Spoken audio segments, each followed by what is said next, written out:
নানান অনিশ্চয়তা ও সংকট মোকাবেলার পর ভোট গ্রহণের অপেক্ষায় বাংলাদেশ নির্বাচন কমিশন। কমিশনার আনোয়ারুল ইসলাম সরকার মনে করেন, ভোটের দিন সংঘাতের তেমন আশঙ্কা নেই, কেন্দ্রগুলোতে থাকবে ঈদের আমেজ। আরও এক কমিশনার আব্দুর রহমান মাসুদ বলেছেন, শেষ সময় ভোট নিয়ে কোনো চাপ অনুভব করছে না কমিশন। নাজিব বেগের রিপোর্ট।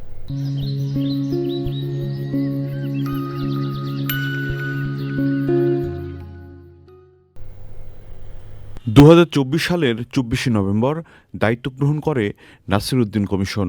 শুরু থেকেই গ্রহণযোগ্য ও প্রশ্নমুক্ত নির্বাচন করার কথা বলে আসছে এই কমিশন।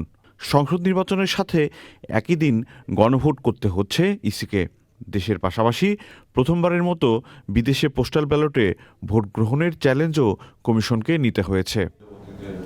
কমিশন মনে করছে, এসব চ্যালেঞ্জ ভালোভাবেই সামলেছেন তারা। তফসিলের পর তুলনামূলক সংঘাত কম হয়েছে। ভোটের দিনের পরিস্থিতি নিয়েও ইতিবাচক কমিশনাররা। চ্যালেঞ্জ এগুলো কোনো বিষয় না, এগুলো সবসময় ছিল, থাকবে।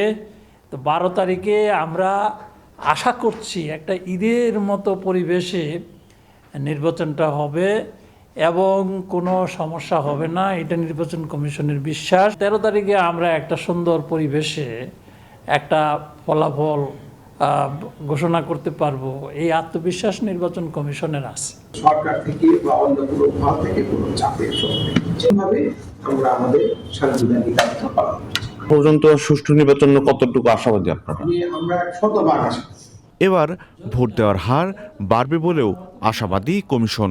টার্নআউটের বিষয়ে অতীতের ভালো নির্বাচন যদি আমরা 2-3টা পেয়ে থাকি, তো সেই সমস্ত নির্বাচনের মতোই টার্নআউট হবে। অতীতের রেকর্ড ব্রেকও হতে পারে। ভোটের ফলাফল দিতে বেশি দেরি হওয়ার শঙ্কাও নাকচ করছেন নির্বাচন কমিশনাররা।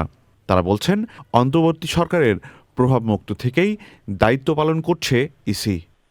নাজিব বেগ, চ্যানেল আই, ঢাকা।